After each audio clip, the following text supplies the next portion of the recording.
Hi, I'm Neeta Sanger. Thank you to the Institute of Digital Transformation for giving us this opportunity today. We're going to be talking about boosting returns in professional services. And when we say that, we mean audit, tax, and advisory firms. I have my panelists here with me. First, we have Daniel Perry. Hi, Dan. Then we have Xena Ugrinsky. Hello, everyone. And then we have Craig Brink. Good morning. Thank you, folks, for sort of joining us. So it would be great if you could sort of briefly introduce yourself, and then I'll get us started on, what are we going to be talking about today. Dan, would you like to start? Sure. Daniel Perry. I am a resource partner of sales excellence at 𝗡𝗃𝗏𝘁 I've gotten 35 years in sales and marketing, the last 7 with 3 private equity companies. One of them was one of the first acquisitions for a professional services firm, so that's exciting stuff. And I look forward to a great panel discussion. Xena?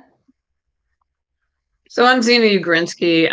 Again, several decades spent in the Office of Finance, technology. I was the head of national lead partner for analytics for KPMG for a number of years, and have really spent my entire career doing tech and analytics enabled transformations for growth across a variety of industries, and am now working in a private equity firm that I co-founded with 2 other gentlemen. It's 𝗏𝗏𝗏 Holdings, and also have an AI consultancy of my own called Genre X. And yeah, happy to be here and looking forward to the discussion. Craig?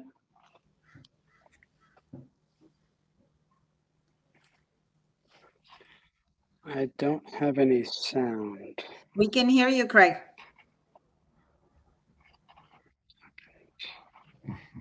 Craig, we do hear you, and we see you. What happened to the sound?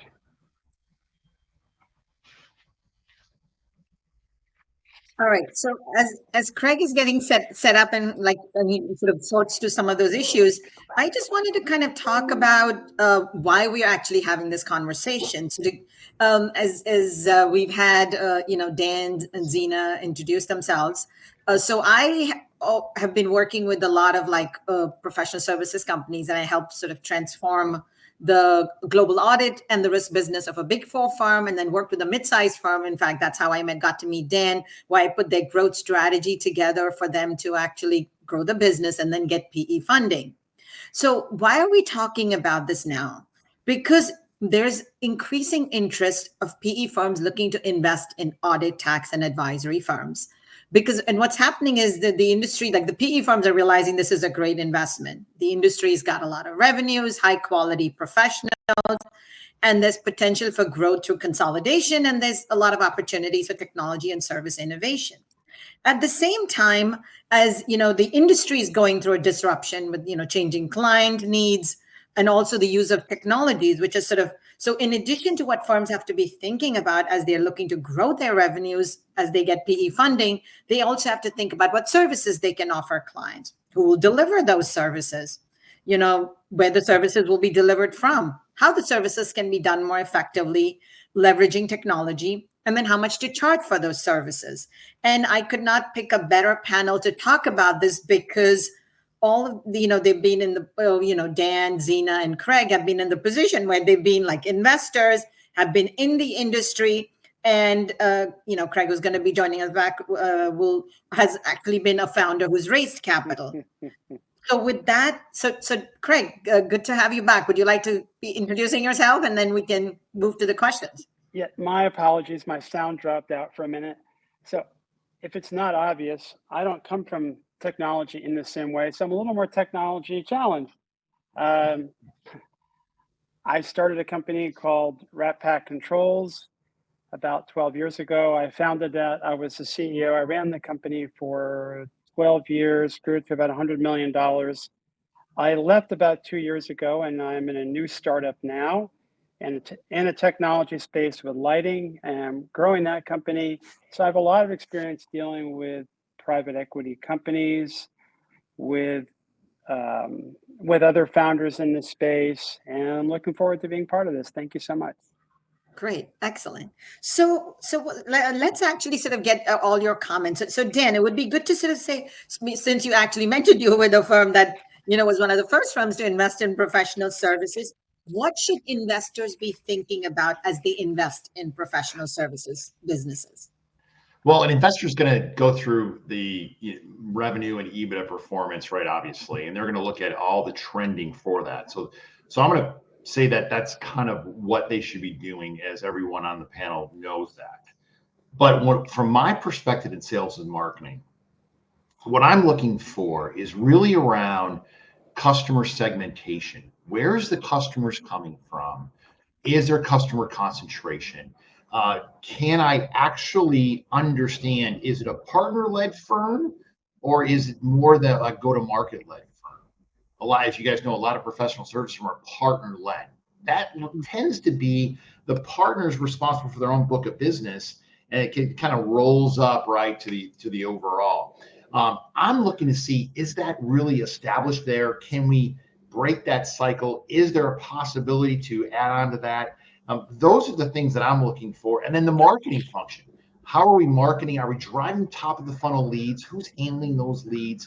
How are we handling marketing and all the technology around marketing? Like, that's what I'm looking for when I look at through my lens of sales and marketing. Got it. Xena, because you bring us like more of a technology focused lens, what would be the things that you would be looking at as if you were looking to invest in the professional services business? Well, having sat on both sides of the table, yes, there are a couple of things that are going on here, and I'll sort of discuss that at a more macro level. So whether an audit, tax, or an advisory firm is considering a sale, or whether they are a target, or whether you're a PE firm looking to acquire, there are some macro trends that are happening. So one, the product are humans, right? So the product is created by humans, and professional services is very much around how do you manage humans to a strategy.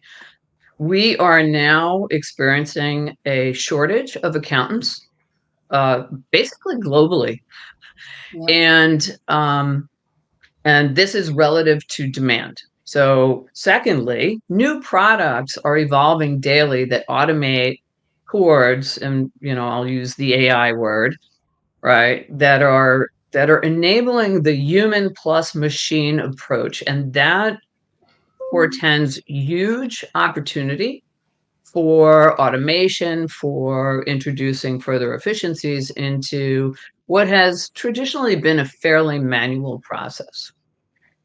So what does that mean?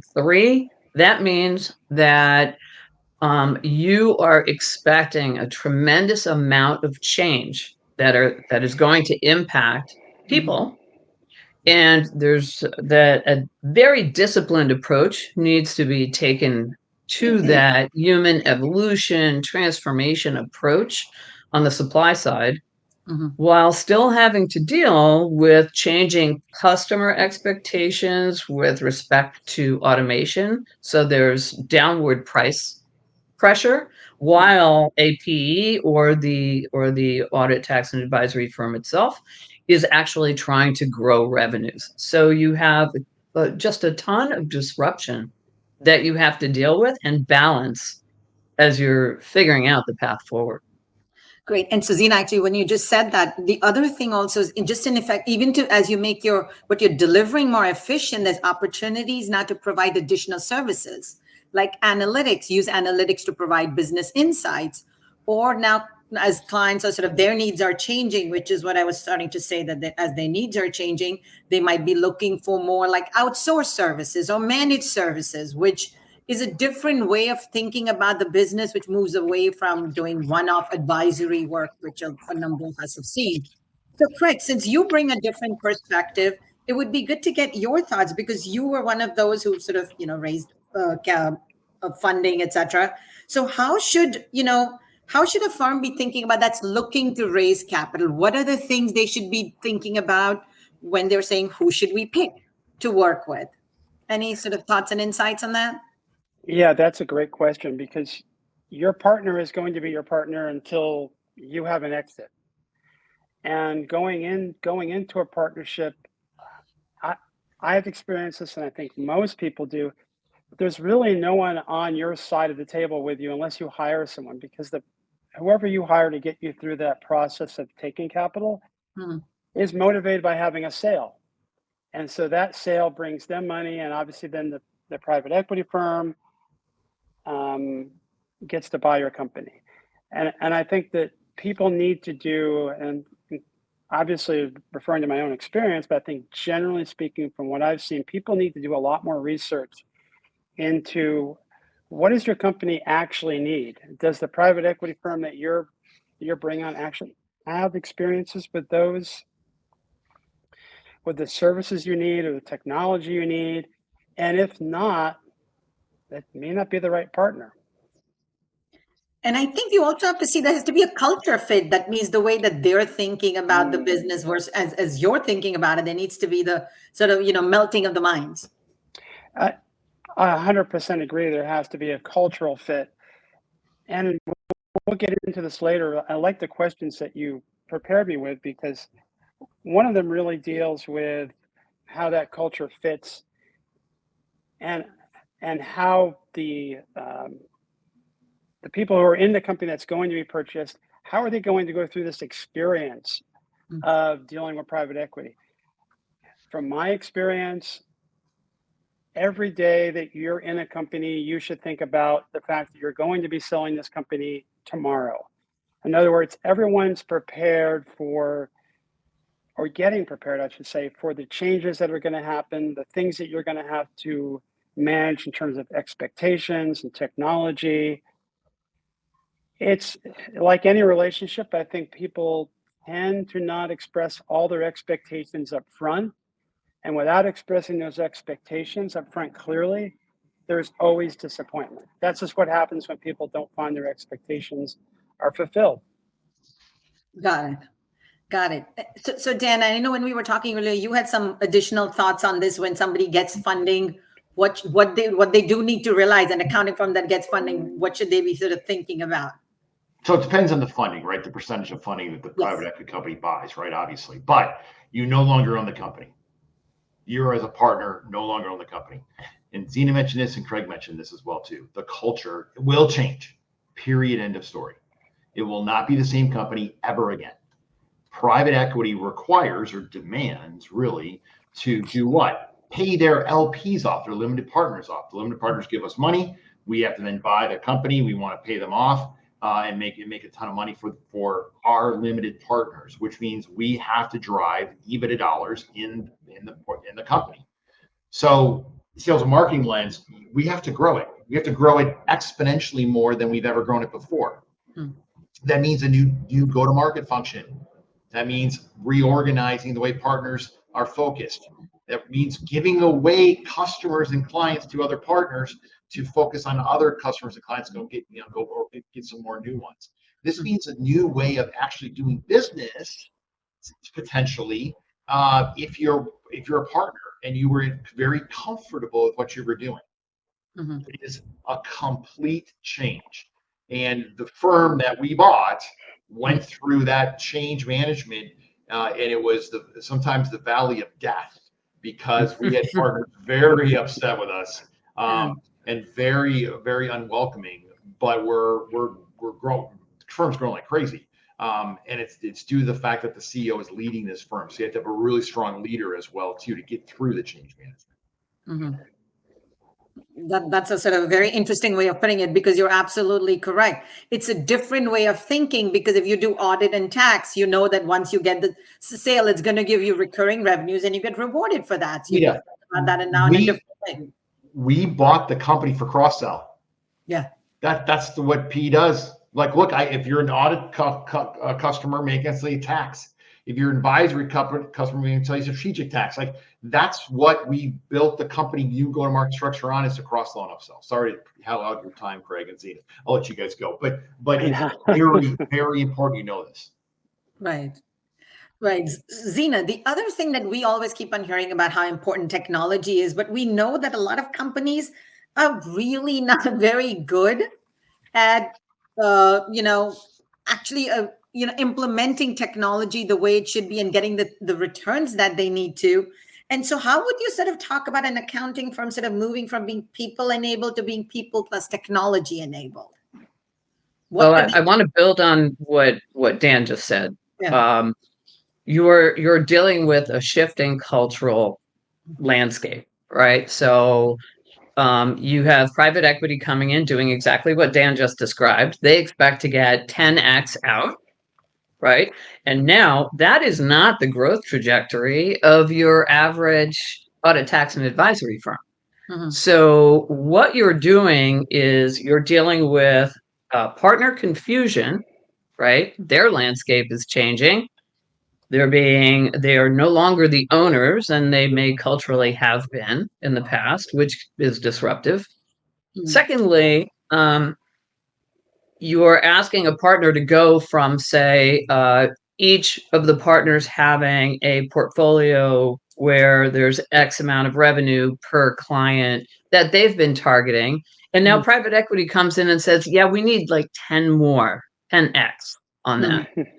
And this is a population that does not know how to achieve that, right? They can address, maybe single digit growth year over year, but asking them to multiply that, they're not armed with the skills to do it. So where does technology come in? So you alluded to this earlier, Nita. One of the ways is to figure out new lines of business. Second is to do a better job of cross-selling. But third is, to implement technology that improves efficiencies, drives more top-line revenue to the bottom line. And the biggest mistake I see people make when they do identify opportunities like that, they do not bring in the experts. So as smart as private equity folks are, and I can say that because I'm sitting in a glass house, they don't appreciate the importance of bringing in people who have done this 100 times, right? As guides, not to necessarily come in and do it turnkey, but to really partner and evolve the organization as the technology is being implemented. And that is a hard sell to the new owners, right? Because these are not inconsequential expenditures. And then tracing that through to actual realized ROI is challenging. And so, not bringing in the experts to help is the first mistake I see everyone make. We can do this on our own. Yeah. And so if you say the PE firm says that, you also think about the audit, tax, and advisory firms. They're advising their clients. So they're like, if we can advise our clients to grow their business, we can do this ourselves. But like, all of you have just said, it's a very different way of sort of thinking about growth. It's not just regular growth. It's more like accelerated growth. So Dan, since this is sort of your bailiwick as to how do you actually help companies and advise them on, growing their business, everybody seems to think that doing acquisitions is a good path to growth. But obviously that's a short-term thing. So do you have any sort of thoughts, advice, suggestions, what the firm need to be thinking about as they're, move beyond just doing acquisitions, but thinking of more like, how do we create this as a sustainable business? Yes, absolutely. I mean, I've been working on this for a couple of years. Inorganic growth, acquisitions, tuck-ins, whatever that you want to call them, are critical to growth, right? But you need to take those acquisitions and do something with them, not just tuck them in. And so the go-to-market structure, like we put in a chief revenue officer and a chief marketing officer that the firm never had before. We required the PE firm acquired. And an example is weekly pipeline calls with partners. Xena, Craig, talk about something unusual, right? A weekly pipeline call? You got to be kidding me, right? But we have weekly pipeline calls with our partners, right? They knew, and their compensation changed, right? So that we actually incentivize growth in their portfolio, their books of business. And actually, we then divested some of that business because it wasn't good business. How do you fire a customer? You raise their price, right? So we did a pricing exercise as well too, because not everybody was in our ideal client profile. So we ended up making ideal client profiles, and we like literally turned it around to a go-to-market growth organization while everybody was kicking and screaming, doing this as well too. But we use the acquisitions to expand our cross-sell, upsell opportunities. Got it. And so even as firms are expanding, how are you sort of thinking about, because this is one of the things when you try to do too much, like too many industries or too many services, sometimes you can kind of dilute your strength. So any thoughts on that? So Dan, if you want to start, and then we'll ask Xena too, if she has any comments on that. So. Yeah, very important. We created ideal customer profiles in each industry. So in technology, who are we going to go after? And we've created propensity to buy criteria and actually formulaically graded every single customer and prospect like a university grade, A, B, C, D, whatever, so that we knew what we wanted the firm to focus on. We want A's and B's, not C's and D's, right? As an example. And that we did that across every single industry. It took us about 6 months to do that, but that was really beneficial because we focused the organization on what the best customers were. Got it. Xena, do you want to add anything to that? Yeah, I think involving them in thinking that Dan is describing is really important. Okay, so I'll go back to say Deming and total quality management principles. Everyone in the firm that you're acquiring has been likely sitting there for some time and has seen what works, what doesn't work, and creating an environment where you're not coming in and dictating, but where it's a collaborative effort. So part of what we do when we acquire is we immediately give a portion of the company ownership equity, or we retain equity with the partners, because that motivates them to, it motivates everyone appropriately. And I think Dan also mentioned just compensation. You have to compensate for the behaviors that you're looking to create if they're new. And and so the worst thing you can do, and I've seen this happen over and over again, and I've been sort of involved in situations where this has occurred, is you acquire a firm and your best talent leaves, and now you've basically bought something and immediately broken it, right? So for me, as an acquirer, I'm always thinking, how do we preserve the goodness that is the reason that we acquired these folks in the first place? And how do we nurture that, right? So that to me is something that has to be top of mind. It has to feel like a collaborative effort to the folks who have been acquired. And that's how you move forward as quickly and as effectively as you can. Got it. Craig, now you bring a different perspective because you were the one who got the funding. So it would be good to hear your perspective, because you've obviously seen this. What would be the kind of things that, as you're running the business who's got funding, what were the challenges that you saw? What were the things that you would have wanted differently, or what would you have wanted the PE firm to provide? Because in the idea that would help you be more successful and your people be more successful. Yeah, no, great question. One of the very first things that I think everybody needs, and I got this to a degree and when I went through my capital event, but not as much as I would have. And that's a really definitive answer of the skills that the acquirer brings to the table. what are they going to add to you that where are your weaknesses? And so as someone who founded a company and was looking for a PE, I didn't do a fantastic job. I've learned to do a better job of identifying where my weaknesses are and where their strengths are. As an example, with a company that went from 1 employee to 150 employees, I didn't have any experience with, for example, implementing an ERP system. And when they brought in an ERP system, they brought in an expectation that we were going to get through this quickly and easily. And that's not what happens when you implement an ERP system. Everybody knows that. And so talent left. And it was a difficult process. Part of that comes with the fact that as the CEO of the company, I know that we need these things and I understand that they're necessary for growth, but everybody has to manage their expectations. And I really think that there's a lot of good points, Barb. One of which is, how do you preserve the good things? Not to be vulgar about it, what I used to say all the time to my private equity partner is, if you like the soup, don't spit in it. You're buying this soup. This is a recipe that works. Our customers love it. And if you're going to mess with the recipe, you're going to lose customers. And I think that it's been talked around, but not maybe specifically. And that's it.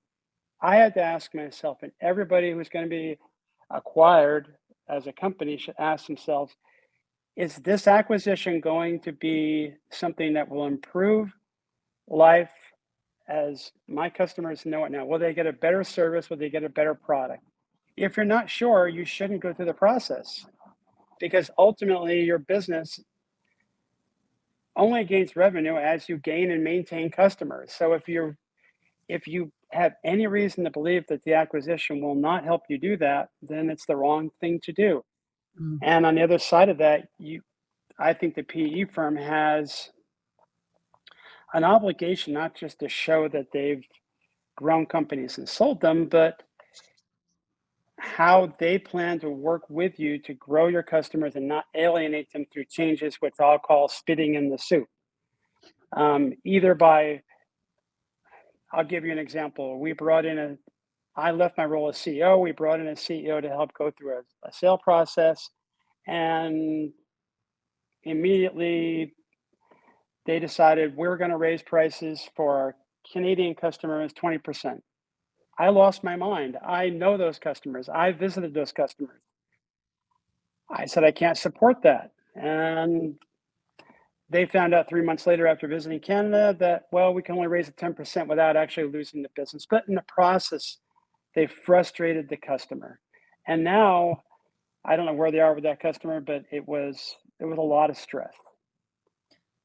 So one thing you've been pointing out, which is very critical, is understanding your customer and how best to meet their needs.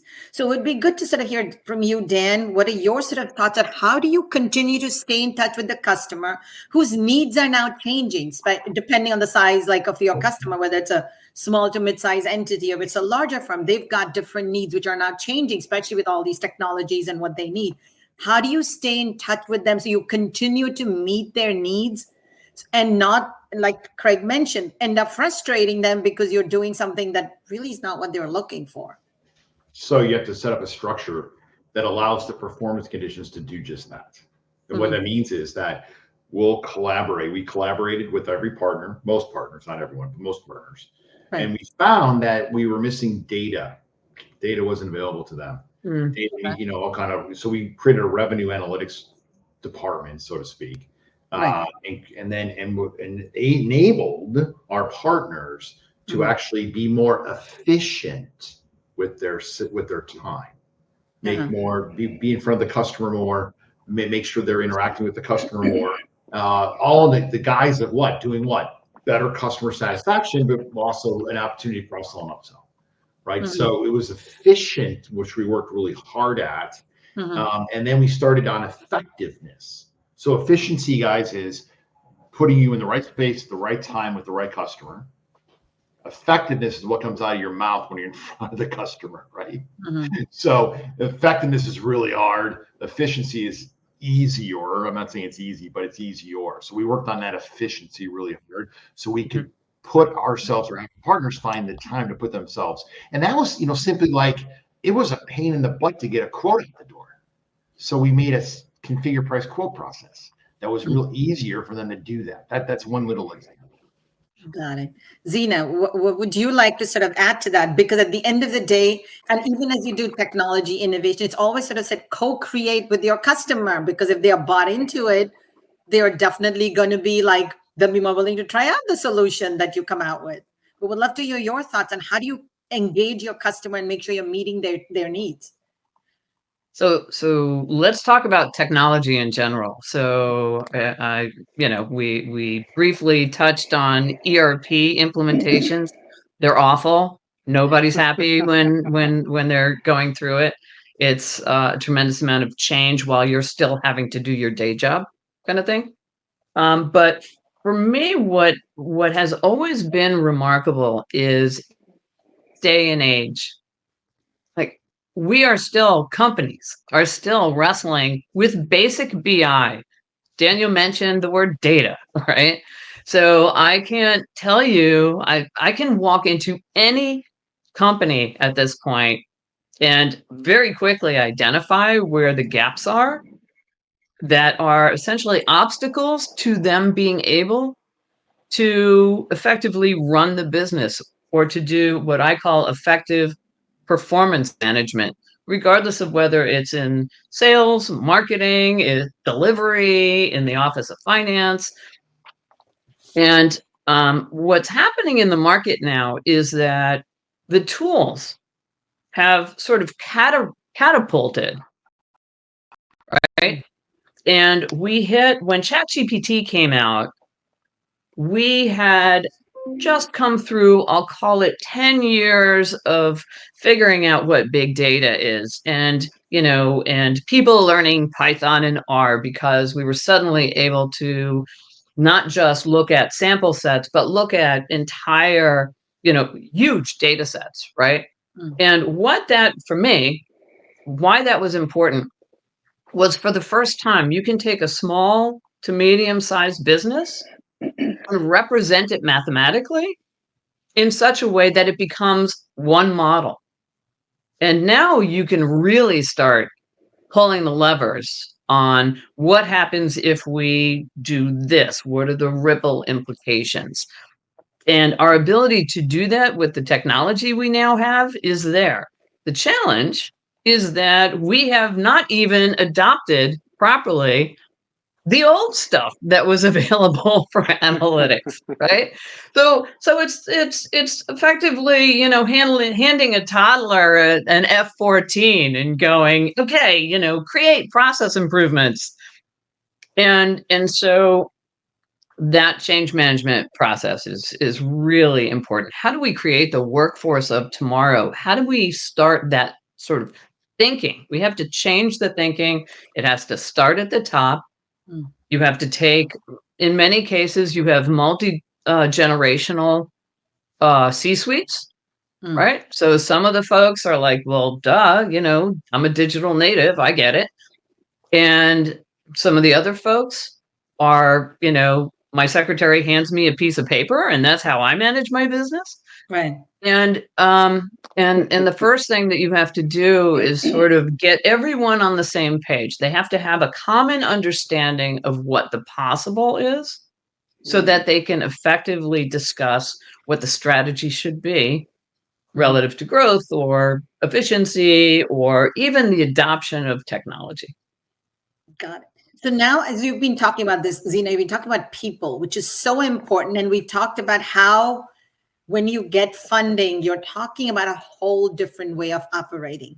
What should you be doing? So first we'll talk about just the talent, because they're dealing with, they're kind of going like, everything around me is changing. New firms getting acquired. We're dealing with, the expectations are different. How should leadership be thinking about from like handling all this change? And then I'll ask, both Dan and Craig to sort of talk about this as well. I would love to hear your thoughts, because this is critically important, because in a audit, tax, and advisory firm, the biggest thing is the talent, because if you don't keep them and keep them happy, then nothing else is going to work.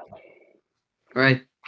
2 words, right? Communication and inclusion, right? So if they feel like it's happening to them, they're not going to be good participants. There's nothing you can do about that. And, exploiting the talent that you have. So, for example, I refer to it as building the internal champions in every department, particularly in those where you have to affect the most change, and training them on how to bring their folks along. So it's really, communication. Let people know what's going on. Let them know what their role in this future is going to be.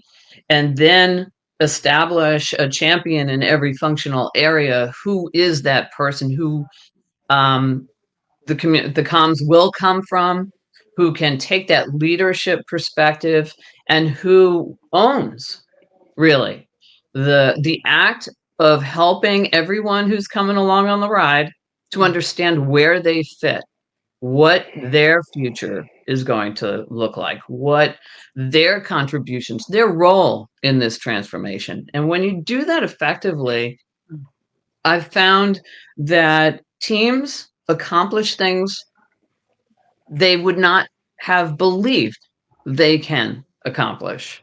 And that's when you start aligning the internal strategy with the private equity strategy, and sort of bring those into concert. Otherwise, it's almost like two orchestras playing two different, songs at the same time.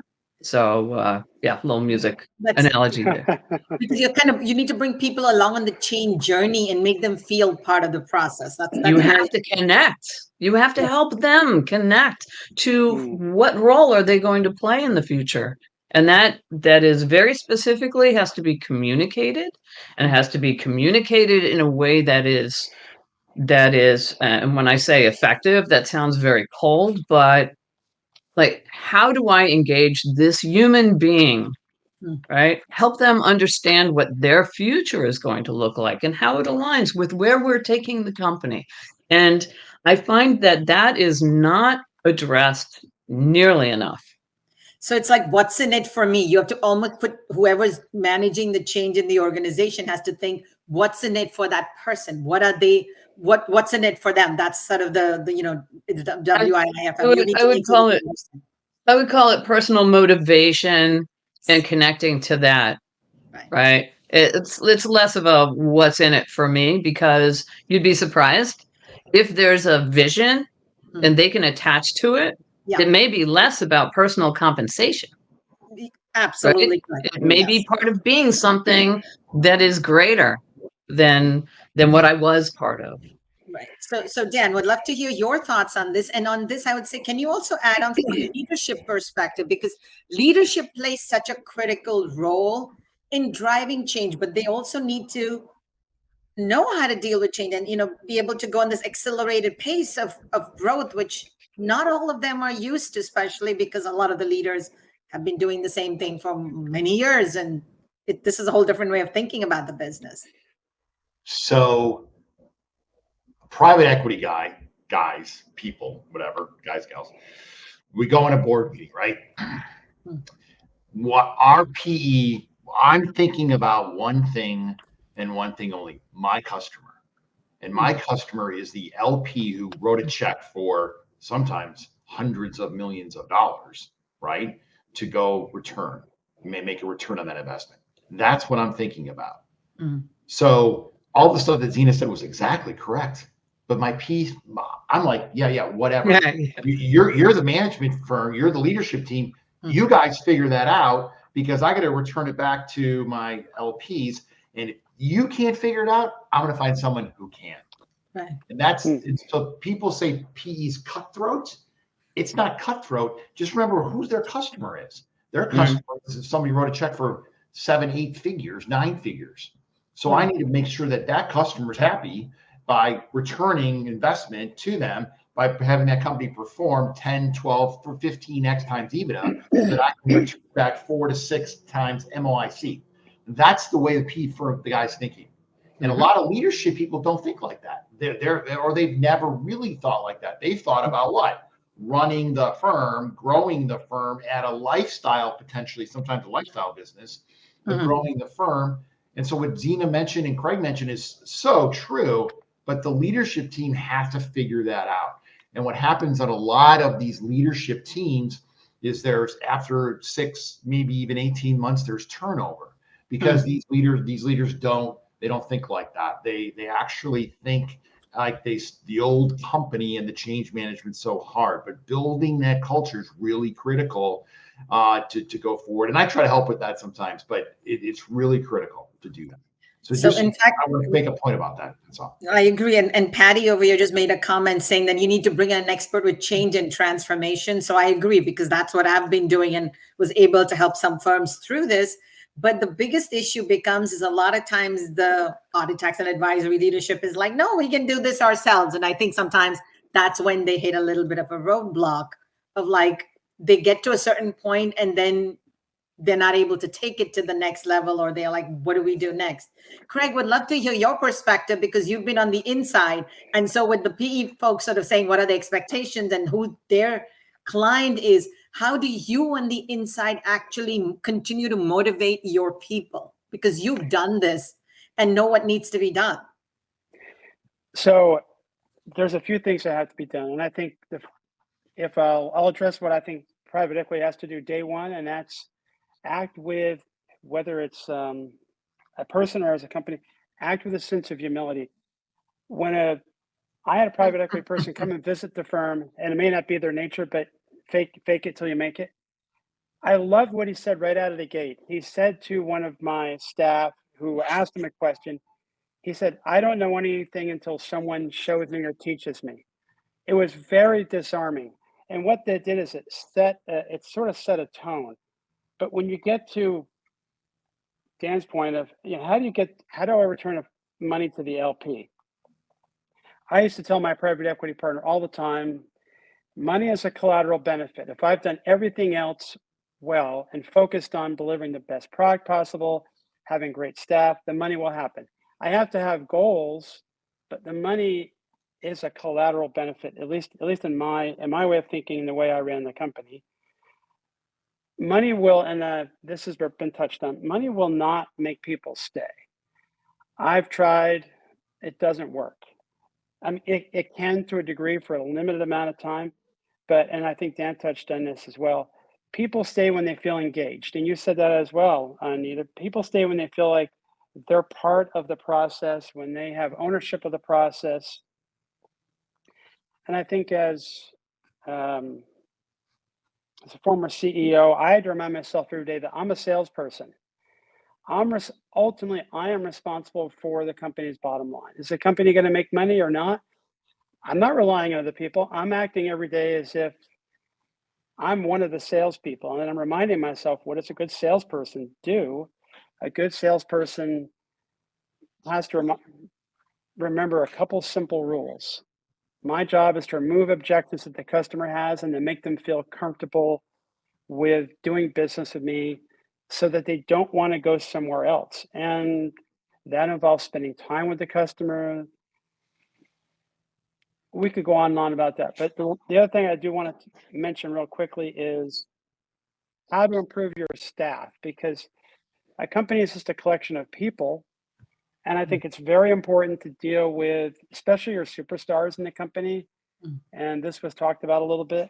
You have to make sure that they want to stay. And in order for them to stay, you have to spend time with them individually and understand their needs. Everybody's needs are different. My firmware guys' needs are very different from the head of mechanical engineering. They're very different personalities.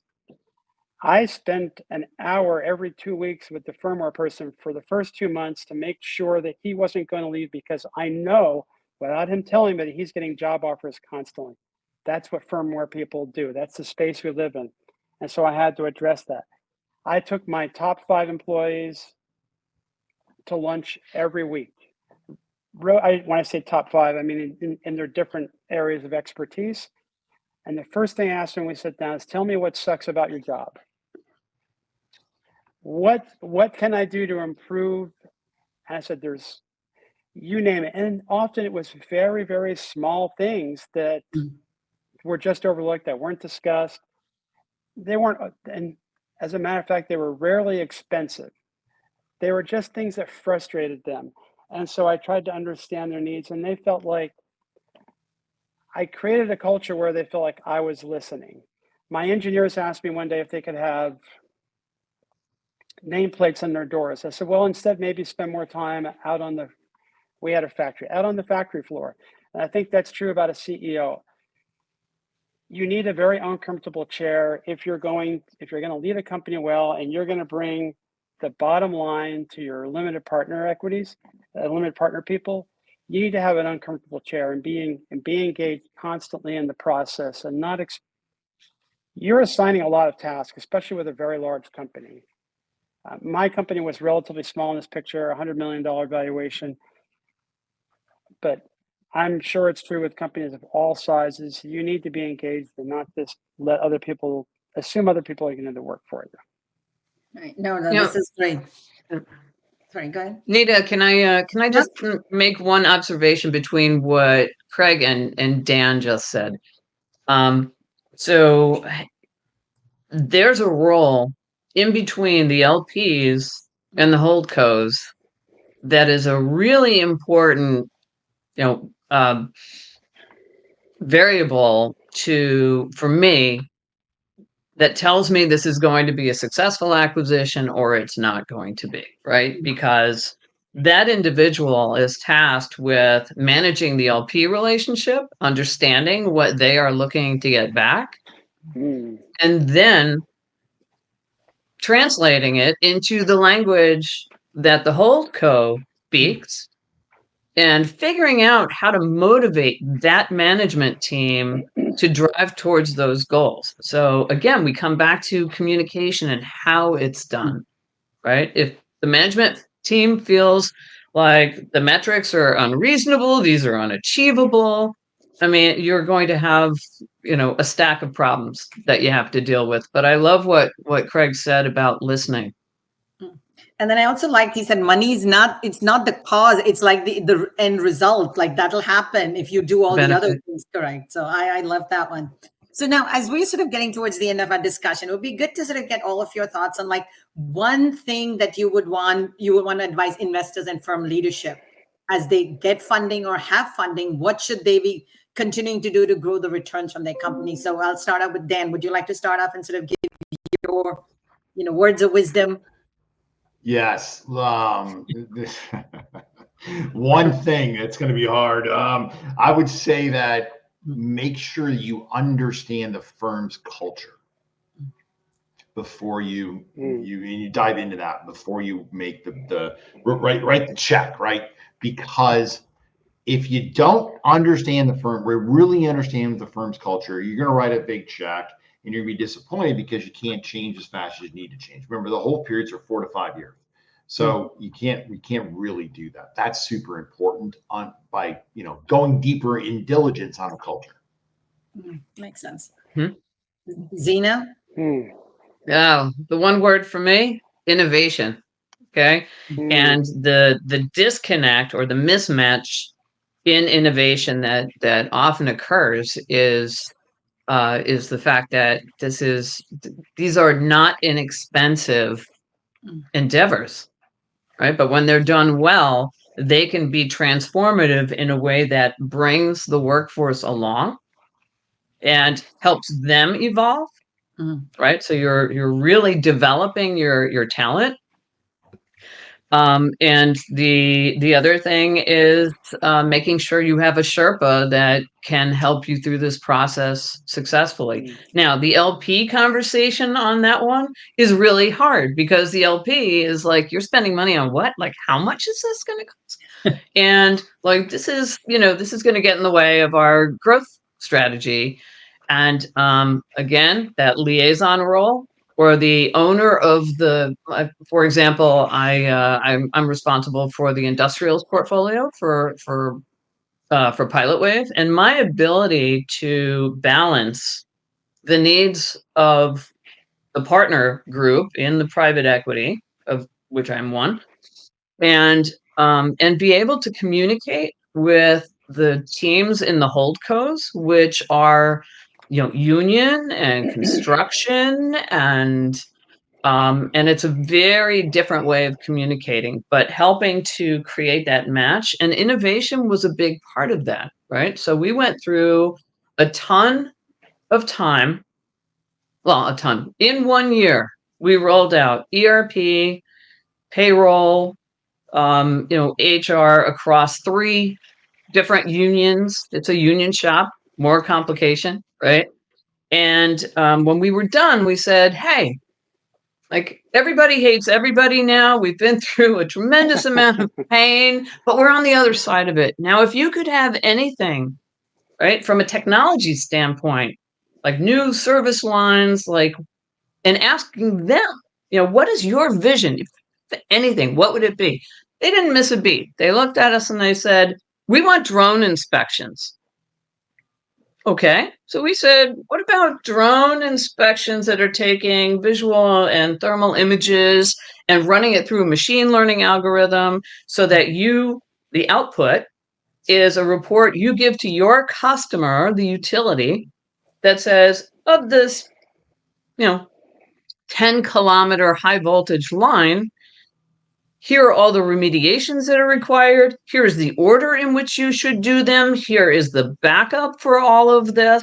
And in, a work product that their peers in the industry can't touch it. Can't touch it. But the idea came from them. We just brought the technology to bear to do it. And because it's our own private equity, we didn't have to deal with a lot of LPs and explaining to them. But it's finding the right way to communicate. You have to innovate, and that's how you beat the rest of the market. Craig, what would be your sort of last words of advice? And Xena, I loved what you just said, so I'll because innovation is close to my heart. So my advice would be to the person taking the money, so that's the founder, weigh the cost.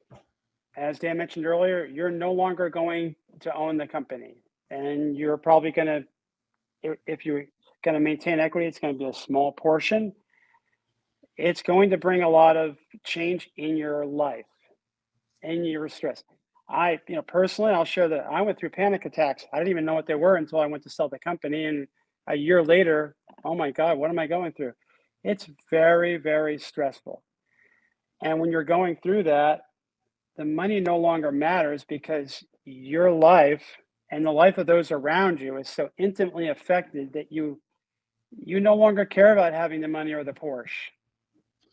So you have to weigh the cost of what's this going to, and it's hard to do that unless you've been through that. So that's why I really like what Xena said about having a Sherpa. This is someone who can say, by the way, I've been through this.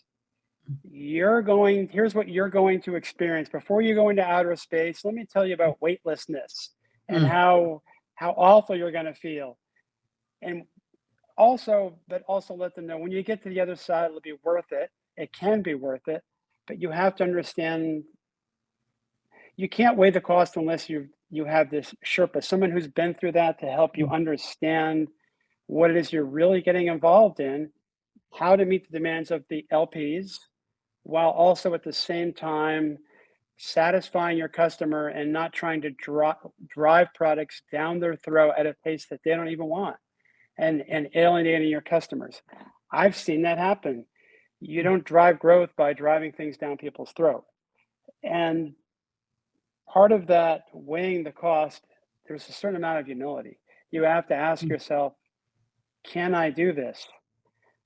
Is my partner able to help me get through this? Are they the kind of person that I can reach out to when things don't go well? And lastly, if you haven't done this, you should engage a really good, sound professional coach at the beginning of the process, because you're going to need help.